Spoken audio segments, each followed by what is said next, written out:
In this video, we're going to talk about the 6 ways to make money as an influencer.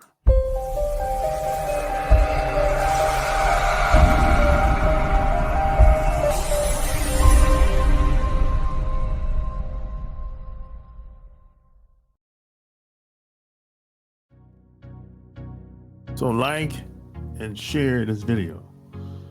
So what are some ways to make money as an influencer? Well, probably one of the obvious ways, or at least one of the ways that you hear a lot of people talk about online, is through sponsorships. Now, there's a lot of things being said, being told about how sponsorships go online, whether you have a podcast or YouTube channel, etc. Right? The probably the most important thing is you have to be in alignment with the brand or the product or service that they want you to promote. That's the most important thing. Does this brand align with your audience, the people that follow you online? That's the thing. And I would say that's probably the most important thing. And the second thing I would say is there's a lot of people that will say, well, in order to get a brand deal, you have to be established, you have to have a huge following. That's not the case. I've known people that have gotten brands even before they did one episode of a podcast. The brand was there even before they got started. The deal was on the table, and they signed the deal, and that's when they got started. So it happens whether you just get started or you establish. For some people, but me personally, I've never gotten a brand deal. I've actually never tried, to be honest.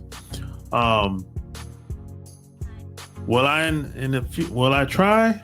Yeah, I'll try. I'll see what happens. I'll ask around and talk to people, but I'm one of those people that, I created my own products.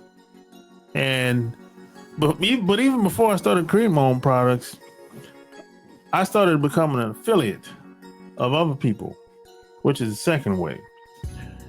So what I would do is I would go on sites like Amazon, but even before Amazon, I would because there's been sites similar to Amazon in the past.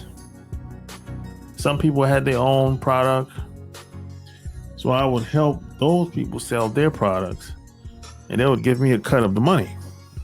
And then when Amazon came about, I would go on Amazon and look for a high ticket product, and I would try to sell it and promote it to my audience. And then you had a site called Share a Sale. They came online, and I would basically try to sell products that's on there. But the key is to try to find a product that's in alignment with your audience, your followers. That's the main thing. What I've found is a lot of these brands, well, they don't necessarily care about the audience. They don't necessarily think about being in alignment with the audience. They just want to spread the product and services around as much as possible. So this is why you have like brands, well, I'm not going to call any brand names, but you have a lot of brands that will share or do deals with anybody. And it's odd. And if you look at a video or listen to a podcast or somebody that's promoting the product, it'll be obvious that this brand or this product is not in alignment with his or her audience. It's obvious, but they don't care. They just they just want to get the product out there and want to get the word out there as fast as possible. They don't necessarily care if it sells because they're building a brand. So you have a lot of companies, people have their own agendas. They don't necessarily care about how much product you move or how many people buy that's following you. Whether you have a newsletter, podcast, YouTube channel, a Facebook following, they don't necessarily care. Because they're building a brand. They're playing they're playing a different game than you. So you just gotta be aware of that. That's all I'm saying. And the next way I would say is like I do. I sell my own products. When I say I sell my own products, I'm talking like a digital product, a book, ebook, coaching, consulting. That's what I've provided. And that's why I will still continue to provide. There's nothing like having your own product and services. There's nothing like it. In my opinion. It's not, because the thing that I like is if you promote somebody else's product or service, they could always go away, right? But you're not. The only way your product or service goes away, if you don't want to promote it no more, or you go away. But I'm the only consistent thing. These other companies, they come and go, people come and go, products come and go, based on my experience, But selling your own products ain't nothing like it. I get to pick my own prices. I get to promote it anytime I would like. It's different when it's your own stuff. You don't know if when you promote other people's stuff, you don't know how your audience is going to resonate with it. They might not like it. Might not be the best match. Like I said, so you just have to be aware of these situations. And the next thing I would say is ad revenue.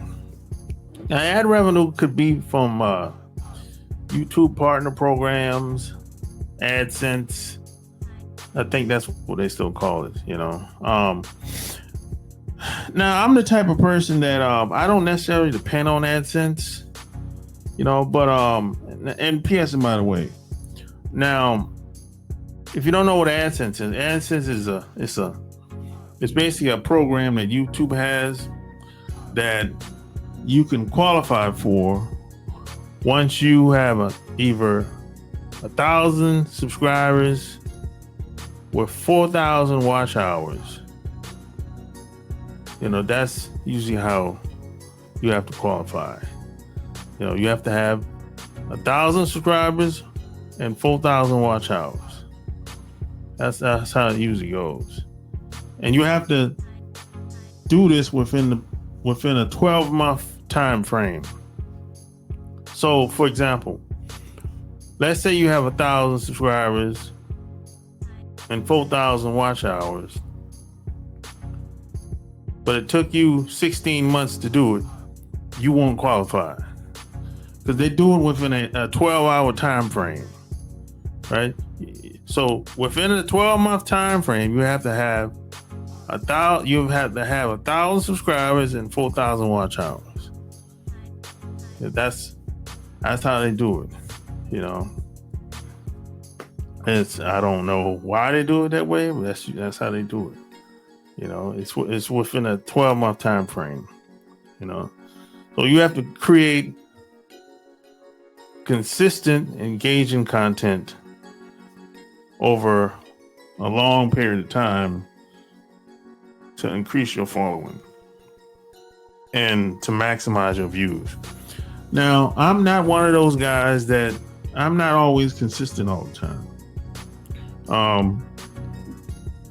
I'm not one of those guys that have a schedule where I drop a video 3 days a week, 5 days a week. That's not me. I might go, I might do 1 or 2 videos for 90 days, and then I might drop off for like 2 or 3 weeks. Or I might do videos 5 days straight for 60 days, and I might cut back and do 1 video a week. But that's just me, But if you're consistent, if you're the type of person that can upload videos at least 5 days a week, you will begin to get a lot of traction, subscribers, and watch hours. So it has to happen only amount of time. And there's more things you have to do. You have to give people what they want. Try to follow certain trends from time to time. You can't do this all the time. You do it when you can. If anything going on in society where you live, could be in your local area, or it could be in the mainstream America, you can talk about that. So there's a whole lot of different things you can do, to try to be engaging and be consistent, and to get more following and views. And the more views you get, the more ad revenue you get. Now, I don't actually remember how the YouTube partner program, I don't remember how the views work. I can't remember. I think it's every 1,000 view per video, you get I think it's like $4 or $5, something like that. But even within that number, there's a certain, depending on your channel and the topic within the video, your ad revenue per view might be more, depending on what the topic is about. And there's no one shoe that fits all. Like if you have a financing channel, you're gonna get paid more than somebody that has a sales channel, because finance that's something that a lot of people want to hear. They want to learn. So you're gonna make more money with that channel. That's just what it is, So you choose your topics and your channel well. That's what I would say, And the next thing I would say is you can host events online and offline, and you can get paid, and you can get a brand, some brand to sponsor it, and it doesn't have to be a big brand either. It can be a local brand, small brand that's just getting started, trying to get the word out about their product and services, and it can also be a big brand, And the key is, how many people can you get to come to the workshop? That's the whole game right there. If you can get at least, I would say at least 20 people to show up, there's some company that would sponsor your workshop. You don't have to have 100 people to show up. Now, I'm serious. If you can get at least 20 people to show up at a local workshop in your area, yeah, there's some company would be like, hey, we'll pay for the hotel where it's going to be at a local, the little conference room. Some they have, because at these hotels they have big conference rooms and small ones.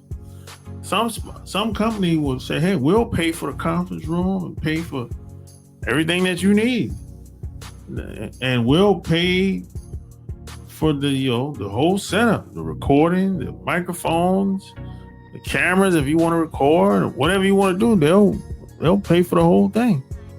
Because they want to. Because see, when the people show up to see you at the workshop, these brands, they're gonna have their stuff there too. So it's like what it's like. I'll give you an example. I'll use the gas stations as an example, right? These gas stations really don't make a lot of money, and they don't make any money from gasoline. But they have gasoline.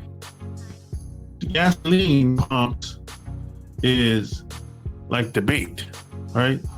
To get people to stop and get some gas. And there's a certain amount of people, either before they get the gas or after they get the gas, they're going to come inside the store. And that's how the gas stations make money. They make money when people come in the store and buy their goods and services, whatever they have in there. That's how the gas stations make money. They don't make money on the gasoline at all. Really, they really don't, right? So it's the same strategy that these brands use. If you can draw a crowd, they'll pay for everything, but as an exchange, they get access to your people that's coming to the workshop or coming to a online presentation. It could be online, offline. It doesn't matter. But the whole idea is they want to know that you can draw a crowd, draw an audience, so they can showcase what they got and you can showcase what you got. So it's a fair exchange. That's how these brand deals get sorted out. That's the whole strategy. It's just like a gas station, And the next thing I would say and is crowdfunding. Now, and donations too. Crowdfunding and donations kind of go hand in hand. But donations, people usually give for goodwill, because maybe you're giving information a way that's valuable in some type of way. So maybe you have a Snapchat account and you posted it and people feel like, hey, I want to give $5, $10 or $50 to this person because they said something that changed my life, that the video helped me out, etc. Right? So it's a fair exchange from their perspective. That's how they see it as a donation. Now, or it could be when it comes to a lot of these crowdfunding, like GoFundMe, Kickstarter, these websites, that people are on there for multiple reasons. I'll give you another example. Someone might want to make a film, right? A movie, and they might need funding. So what would happen is the person might say, hey, I need $100,000 to fund this documentary, right? So when if we don't hit 100,000, everybody get their money back that donated, right? But if we hit 100 or more, everyone that donates get a copy of the movie in advance. That's the benefit of donating to the crowdfunder or the Kickstarter or the GoFundMe, right? Because you're one of those people that donated money to make this thing fund this movie, right? And they have tiers too. They have 2-3 tiers sometimes. You have where it's regular people donate probably less than $20. And then you have people that probably VIP, some type of VIP, whatever. They probably $180, $100, and they get their name posted in the movie somewhere, or on the back, on the cover, something like that. And they get a signed copy sent to them before the movie officially comes out, you know. And then you have the other third tier, you probably like a producer, where the producer might give like anything over $2,000 or $5,000. You're a producer. So as a producer, you get the producer credits. Plus everything, you get the autograph copy, and you get that official stamp that, hey, I was a producer on this movie that took off. And so, that did pretty well, independent movie that was on, I don't know, but on the film, that was on the film festival and all that shit. You know what I'm saying? You get that stamp of approval. So when it's time for you to make your movie or your documentary, you got receipts. You're like, hey, I was a part of this 2 years ago, and it's done well, so you can use that. That'll be like, hey, this person can co-sign you. So that's the idea. That's how that works. There's a lot of people doing that. So that's because a lot of time, a lot of people don't really have, they don't have a lot of supporters when they're starting off, So once you get enough money, you can do the film. Films come out, does well. A lot of people buy it when the DVD eventually comes out. Or maybe there's a screening somewhere at the independent movie theaters around the country. A lot of people go see it. That's how you make money. That's how you generate money, when the movie actually goes to the independent screening movie theaters, and eventually when the DVD comes out later. The DVD won't come out early. The only people that will get the DVD in the beginning will be the people that donated money. They get easy access, early access. Now the people that, if you don't donate, you don't get anything. You have to wait until the DVD comes out months later. So that's the whole idea. That's the benefit of donating. You get access before everybody else. So that's how you would make money with that. It's kind of like you scratch my back, I scratch your back. That's the whole idea, concept of that. So this is what a lot of influencers are doing online. It's so many different ways, so many different things people are doing today online. I always say you have to find out what works best for you based on your skill set. Whatever comes natural to you. Of course, in the beginning, nothing's going to be natural if you're new at it. But you have to figure out what are your skill sets, and what can you use those skill sets to, take what you're doing to the next level. That's why I always tell people, there's no right or wrong.